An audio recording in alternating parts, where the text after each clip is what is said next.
One thing that I have learned from my many years at the Department of Defense is that military instruments of power are not sufficient to really build long-lasting peace and stability.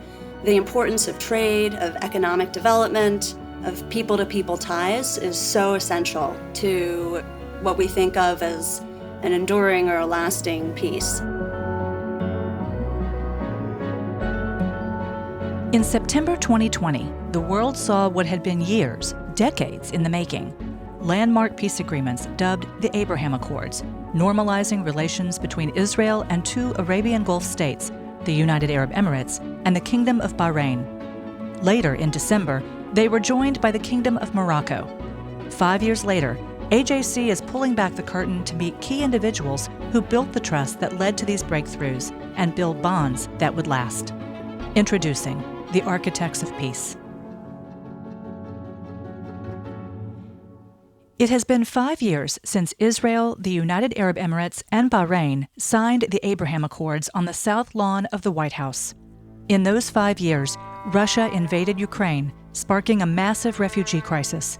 The U.S. elected one president, then re-elected his predecessor, who had ushered in the Abraham Accords in the first place.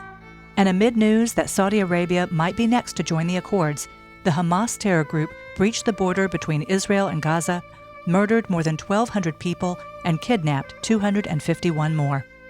Israel suddenly found itself fighting an existential war against Iran and its terror proxies on multiple fronts: Gaza, Lebanon, the West Bank, Yemen, Syria, Iraq, and Iran itself.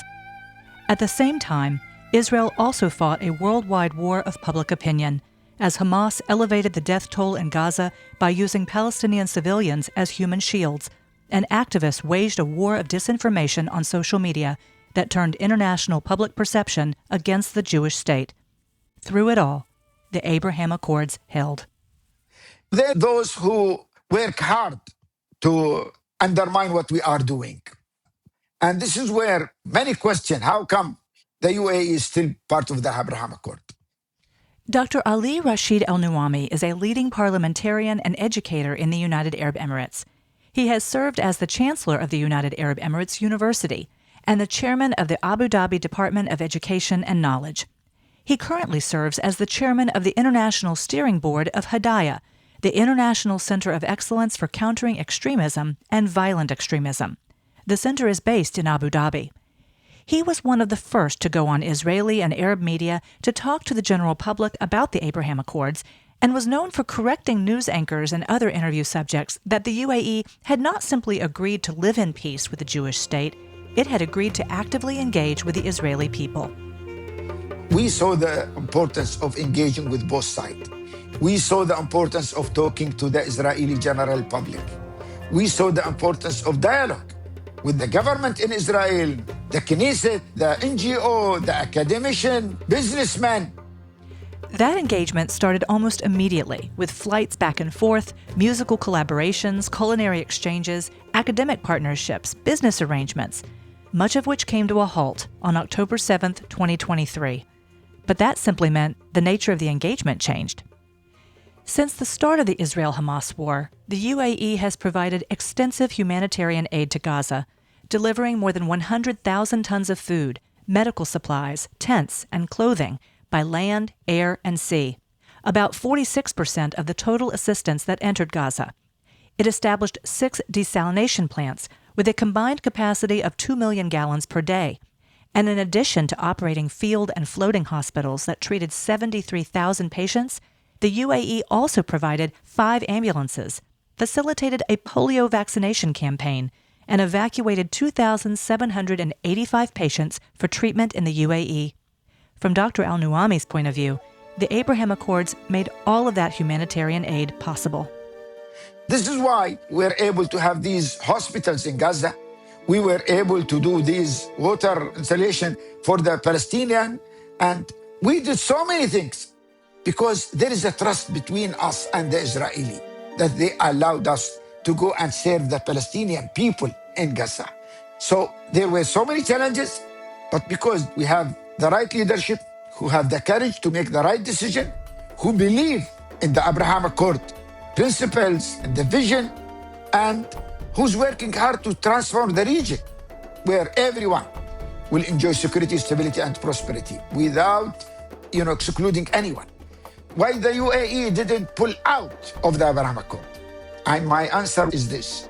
It's not with the government, our engagement. The government will be there for 2, 3, 4 years, and they will change. Our Abraham Accord is with Israel as a nation, with the people who will stay, we believe their root is here, and there is a history and there is a future that we have to share it together. And this is where we have to work on what I call people-to-people diplomacy. This is sustainable peace. This is where you really build bridges of trust, respect, partnership, and a shared responsibility about the whole region. On October 9th, 2 years and 2 days after the start of the war between Israel and Hamas, the White House announced a ceasefire would take effect, the first step in a 20-point peace plan proposed for the region. 4 days later, President Donald Trump joined the presidents of Egypt and Turkey and the Emir of Qatar to announce a multilateral agreement to work toward a comprehensive and durable peace in Gaza. Since then, all but the remains of 3 hostages have been returned home, including Lieutenant Hadar Golden, whose remains had been held since 2014, ending the longest hostage ordeal in Israel's history. Finally, the prospect of peace and progress seems to be reemerging. But what is next for the Abraham Accords? Will they continue to hold and once again offer the possibilities that were promised on the White House lawn in September 2020? Will they expand? And which countries will be next to sign on to the historic pact, setting aside decades of rejection to finally formalize full diplomatic relations with the Jewish state? The Abraham Accords really opened up lots of opportunities for us in the Department of Defense to really expand cooperation between Israel and its partners in the security sphere. Ann Driesen spent the last 18 years as a civil servant in the U.S. Department of Defense. For most of that time, she worked on Middle East national security and defense policy, focusing on Iran, Iraq, and Lebanon, and most recently serving as the principal director for Middle East policy, the senior civil service job overseeing the entire Middle East office. She was working at the Pentagon when the Abraham Accords were signed under the first Trump administration and immediately saw a shift in the region. So we saw at the very end of the first Trump administration, made possible in part because of the success of the Abraham Accords, the decision to move Israel from U.S. European Command into U.S. Central Command. And for many decades, it had been thought that that wouldn't be feasible because you wouldn't have any Middle East countries in CENTCOM that would really be willing to engage with Israel, even in very discreet mill channels. But after the Abraham Accords, I think that led U.S. policymakers and military leaders to sort of rethink that proposition. And it became very clear that it would be better to increase cooperation between Israel and the other Gulf partners because in many cases they have similar security interests, specifically concerns about Iran and Iranian proxies and Iranian malign activity throughout the region.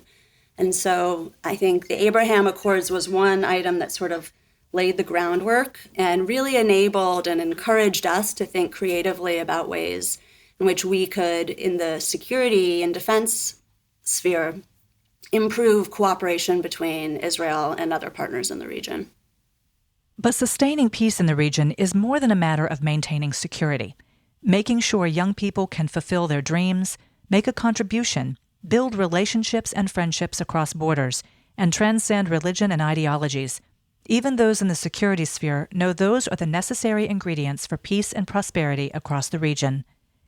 Despite the efforts of Hamas and other Iran-backed terror proxies to derail the Abraham Accords, the U.S., Arab, and Israeli leaders had continued to pursue plans for an Israeli-Saudi peace agreement and to explore a new security architecture to fight common threats. This spirit of optimism and determination led AJC to launch the Center for a New Middle East in June 2024. In October, Ann joined AJC to lead that initiative. One thing that I have learned from my many years at the Department of Defense is that military instruments of power are not sufficient to really build long-lasting peace and stability.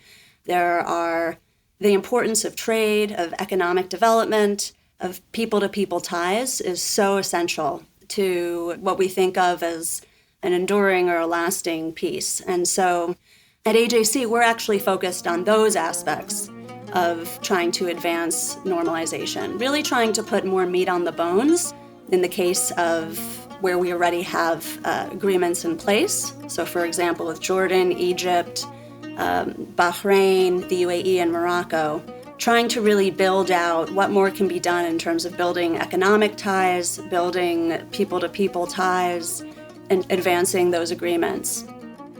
Of course, that work had already begun prior to Anne's arrival. Just 2 years after the Abraham Accords, retired ambassador to Oman Mark Sievers became director of AJC Abu Dhabi, the Sidney Lerner Center for Arab-Jewish Understanding, the first and only Jewish agency office in an Arab and Islamic country. After more than 30 years as a U.S. diplomat, serving across the Middle East and North Africa, Mark has witnessed a number of false starts between Arab nations and Israel. While the Abraham Accords introduced an unprecedented approach, they didn't suddenly stabilize the region. Mark's 4 years in Abu Dhabi have been fraught. In January 2022, Houthis in North Yemen launched a drone and missile attack on Abu Dhabi, killing 3 civilians and injuring 6 others. In 2023, the October 7th Hamas terror attack on Israel, Israel's retaliation, and Israel's war on 7 fronts dimmed Emiratis' public perception of Jews. As recently as this past August, the U.S. mission to the UAE issued a dire warning to Israeli diplomats and Jewish institutions in Abu Dhabi, a threat that was taken seriously given the kidnapping and murder of a Chabad rabbi in 2024. But just as the UAE stood by its commitment to Israel, Mark and AJC stood by their commitment to the UAE and Arab neighbors, working to advance Arab-Jewish and Muslim-Jewish dialogue, combat regional anti-Semitism and extremism, and invigorate Jewish life across the region. From Mark's vantage point, the Abraham Accords revolutionized the concept of normalization, inspiring a level of loyalty he's never before seen. It's worth noting the precursor to the Abraham Accords, the Peace to Prosperity Summit. For decades, diplomats had frowned on the idea of an economic peace preceding a two-state solution. That idea has been out there for a long time. It was just never embraced by those who thought first you have a two-state solution, you have a Palestinian state, and then other things will follow. This approach is kind of the opposite. You create an environment in which people feel they have an incentive. They have something to gain from cooperation and can lead to a different political environment. I happen to think that's quite an interesting approach because the other approach was tried for years and years and it didn't succeed. And rather than see a confrontational approach, that this is a constructive approach that everyone benefits from, the Prosperity to Peace Conference was a very important step in that direction, and it was harshly criticized by a lot of people, but I think it actually was a very kind of visionary approach to changing how things are done. The conference Mark is referring to took place in June 2019, a 2-day workshop in Bahrain's capital city of Manama, where the Trump administration began rolling out the economic portion of its peace plan, titled Peace to Prosperity. The workshop's host, Bahrain, as well as Egypt, Jordan, Morocco, Qatar, Saudi Arabia, and the Emirates participated to varying degrees. The plan called for large-scale investment, mostly by other countries in the Gulf and Europe, to advance the Palestinian economy, to integrate the Palestinian and Israelis' economies, and establish a small but functional Palestinian state. Angered by Trump's recognition of Jerusalem, Palestinian leadership rejected the plan before ever seeing its details.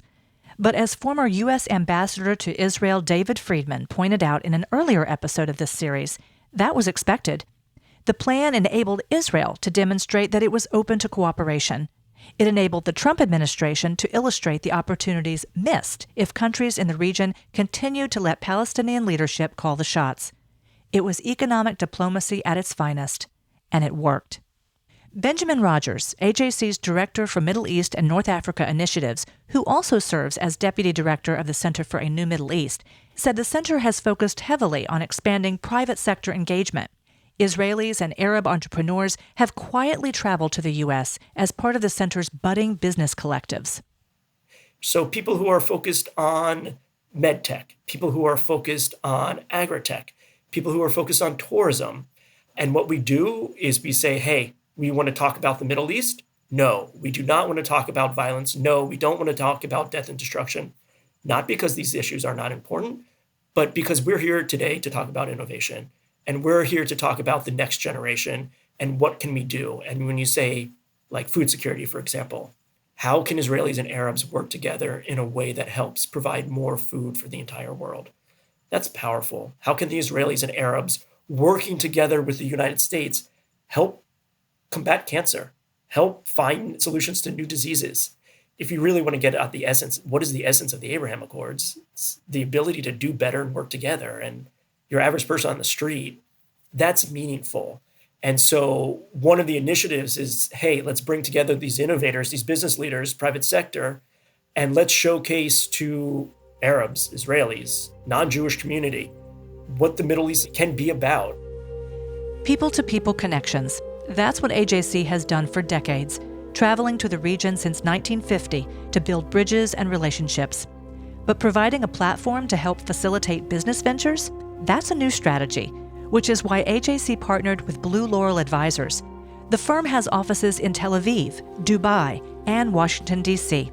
It specializes in helping companies navigate the geopolitics of doing business in Saudi Arabia, UAE, Bahrain, and Israel. At AJC Global Forum in April, founder and managing director Tali Zinger told an audience that the Abraham Accords, which effectively lifted the UAE's ban on business with Israel, brought already existing deals above the radar. We've been wowed by all the Center for the Middle East has been able to do and put forth in the very short time that it's been incubated. And at Blue Laurel Advisors, we're really delighted to be a part of this project and really are aligned with the mission and the vision. It's quite simple in the region because the region is really driven by national agendas. And so I think it's no surprise that the appendix to the Abraham Accords was a direct parallel to the Abu Dhabi national vision. And it's the key areas of growth in the UAE and Saudi Arabia that are now really well aligned with Israeli strength, right? We're talking about the diversification efforts of the UAE and of Saudi Arabia. Blue Laurel were quite focused on Saudi Arabia because of the real growth story underway there, created by the diversification efforts. But they're focused on water, energy, renewable energy, health, cybersecurity, tourism. 10 years ago, when you were doing this work, 15 years ago, there wasn't as much complementarity between Israel and the startup innovation ecosystem and what was going on in the region. The region is really ready and ripe to have Israeli innovation be a part of its growth trajectory. Benji said there's another advantage to building bridges in the business world: continuity. Out of the three sectors that we're focused on, diplomatic, business, and civil society, business relations are the most resistant to political conflict. There's this element of self-interest in it, which I'm not saying as a bad thing, but when you tie the relationship to your own worth and your own value, you're much more likely to go through kind of the ebbs and flows of the political. Whereas if you're a civil society, you're really at the mercy of populations. And if the timing is not right, it doesn't mean that it's impossible to work together, but it's so much more difficult. Business is even more resistant than political engagement, because if political engagement is bad, the business relationship can still be good because there's that element of self-interest and that element of we have to work together for the betterment of each other. The economic diplomacy complements AJC's partnership with civil society groups, other nonprofits that work to bring people together to experience and embody each other's realities in the Middle East. The center also has continued AJC's trademark traditional diplomacy to expand the circle of peace, though Mark prefers to call it the circle of productivity. I think it achieved new relations for Israel that were perhaps different from what had happened with Egypt and Jordan, where we have longstanding peace agreements, but very little contact between people and very little engagement other than through very specific official channels. The Abraham Accords were different was because there was a people-to-people element, The UAE in particular was flooded with Israeli tourists almost immediately after the accords were signed. Bahrain less so, but there have been some, and not as many going the other way, but still the human contacts were very much there.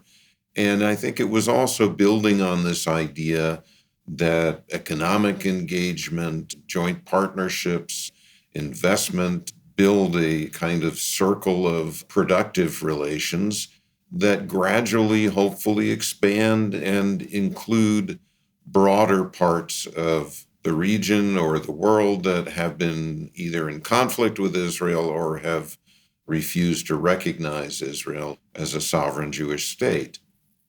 It being all of those things explains why the potential for expansion is all over the map. So where will the Abraham Accords likely go next? The Trump administration recently announced the addition of Kazakhstan, but as the Central Asian country already had diplomatic relations with Israel, the move was more of an endorsement of the accords rather than an expansion. In November 2025, all eyes were on the White House when Saudi Arabia's Crown Prince Mohammed bin Salman paid a visit. In addition to the customary Oval Office meeting, President Trump also hosted the Saudi royal at a black-tie dinner. Right now, everyone is really talking about and thinking, of course, about Saudi Arabia. And certainly, I think there's a lot of promise now with the ceasefire having been achieved. That sort of lays a better groundwork to think about whether the United States can play an important role in bringing Saudi Arabia and Israel to the table to move forward on normalization. Certainly, the Saudis have cautioned that one of their prerequisites is a viable path toward Palestinian statehood. And we've known that. That's in President Trump's 20-point plan. So I think it remains to be seen whether or not Israel and Saudi Arabia can come to a mutually agreed upon way of addressing that key concern for Saudi Arabia. But there are also countries who only a year ago never would have considered a relationship with Israel. With Hezbollah diminished and a moderate and forward-leaning Lebanese government in place, quiet conversations are taking place that could lead to a significant diplomatic achievement, even if not as ambitious as the Abraham Accords. The same in Syria, where Ahmed al-Sharaa is sending positive signals that he would at least be willing to consider security arrangements. Even if you don't have a Syrian embassy opening up in Jerusalem or Tel Aviv, even if you don't have an Israeli embassy opening up in Damascus, there could be other arrangements made short of a full diplomatic peace accord that would lay the groundwork for some understandings on security, on borders. Mark said it remains to be seen whether Oman, his final diplomatic post, will join the accords. 2 years before the signing of the accords, while serving as ambassador, there was a glimmer of hope. Well, more than a glimmer, really. In Oman, the late Sultan Qaboos, a good almost 2 years before the Abraham Accords, invited Prime Minister Netanyahu to visit him in his royal palace in Muscat. Netanyahu came with his wife, Sarah, but also with a lot of the top senior leadership, certainly his military secretary, the head of the Mossad, a few other people. As soon as Netanyahu landed in Israel, the Omanis put it all over the media, and there were some wonderful video of the Sultan giving Netanyahu a tour of the palace and a choir of children who came and sang and some other things that the Sultan liked to do when he had important guests. And it was quite an interesting moment, and that was 2 years before. And that was not initiated by the United States. Unlike the Abraham Accords process, that was an Omani initiative. But again, other than the meeting itself, nothing really came of it. The Omanis took a lot of pride in what they had done, and then they backed away. Instead, Mark points to the country with the largest Muslim population in the world, Indonesia, especially following recent remarks to the United Nations General Assembly by Indonesia's President Prabowo Subianto. We must have an independent Palestine, but we must also recognize, we must also respect, and we must also guarantee the safety and security of Israel. Only then we can have real peace, and no longer hate and no longer suspicion. The only solution is this two-state solution. Two descendants of Abraham must live in reconciliation, peace, and harmony. Arabs, Jews, Muslims, Christians, Hindus, Buddhists, all religions, we must live as one human family. Indonesia is committed to being part of making this vision a reality. We've heard that, Indonesia needs some time to consider this, which makes a lot of sense. It's not something to be done lightly. And yet, that would be a huge achievement. Obviously, Indonesia has never been a party to the conflict directly, but they also have never had relations with Israel, and they are the most populous Muslim country. Should that happen, it's a different kind of development than Saudi Arabia, but in some ways it kind of internationalizes or broadens beyond the Middle East, the circle of peace. But in addition to adding signatories, Anne said AJC's Center for a New Middle East will work to strengthen the current relationships with countries that stayed committed during Israel's war against Hamas, despite public apprehensions. Anne recently traveled to Bahrain and the UAE with AJC's Chief Policy and Political Affairs Officer, Jason Isaacson, who has long led AJC's Middle East outreach. There, Anne discovered a significant slowdown in the momentum she witnessed when the Accords debuted. I saw a real hesitancy during my travels in the region for politicians to publicly acknowledge and to publicly celebrate the Abraham Accords. They were much more likely to talk about peaceful coexistence and tolerance in what they characterize as a non-political way, meaning not tied to any sort of diplomatic agreements. So I saw that as a big impediment. I do think that among the leadership of a lot of these countries, though, there is a sense that they have to be more pragmatic than ever before in trying to sustain the ceasefire and establish a more enduring stability in the region. So there's a bit of a disconnect, I think, between where a lot of the publics lie on this issue, but a lot of the political leaders recognize the importance of maintaining ties with Israel and want to lay the groundwork for greater stability. We are very interested now in doing what we can as CNME, as the Center for a New Middle East, to help rebuild those connections and help reinvigorate those relationships. This is especially the case in Bahrain, which has not seen the same economic dividends as the UAE. Bahrain is a much smaller country than the UAE, and their key industries, they have less of a developed startup tech ecosystem than the UAE.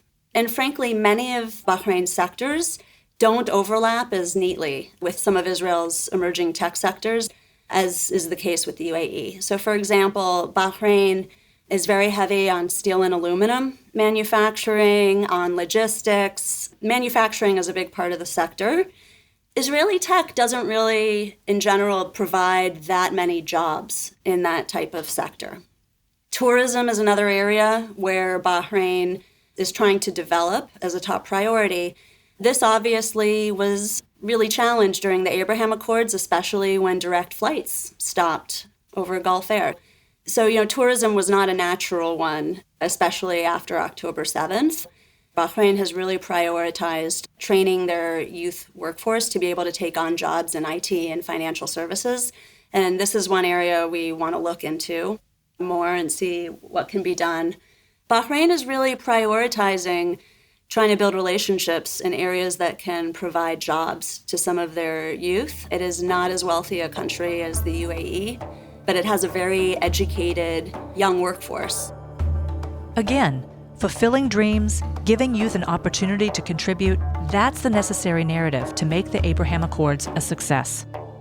It's very important to focus on the youth and how to create a narrative that will gain the heart and the mind of all youth in the region, the Israeli, the Palestinian, the Arabs, the Muslims. And this is where it is very important to counter hate that come from both sides.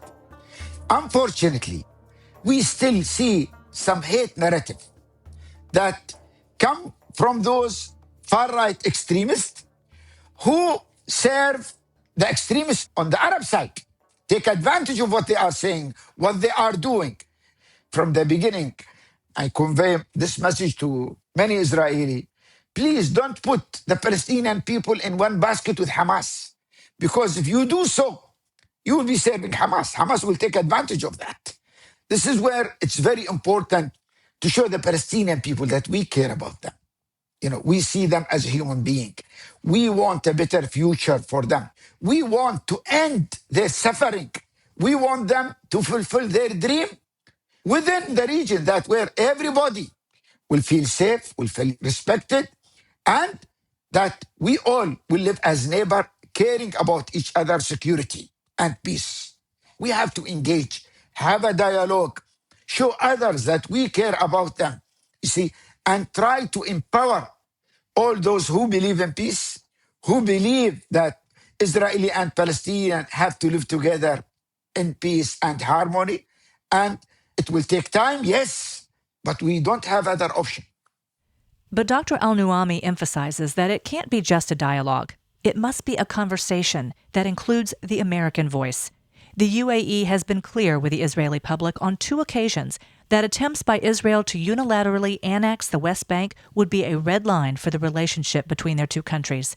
But even as the 5-year anniversary of the Abraham Accords approached, a milestone that should have been a reminder of the country's mutual commitments, it took U.S. intervention for Israel to heed that warning. Ann Driesen agrees that the U.S. plays an important role. She said Israel must continue to defend itself against threats, but in order to create a safe space for Israel in the long term, the U.S., the American Jewish community in particular, can help bridge connections and overcome cultural differences.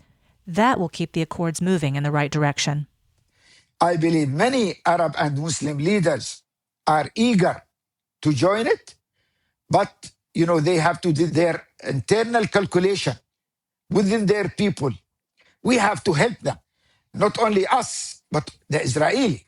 They are looking for a way, a path to have them as neighbor and to have a solution that, the Palestinian will fulfill their dreams, but the Israeli also will be secure.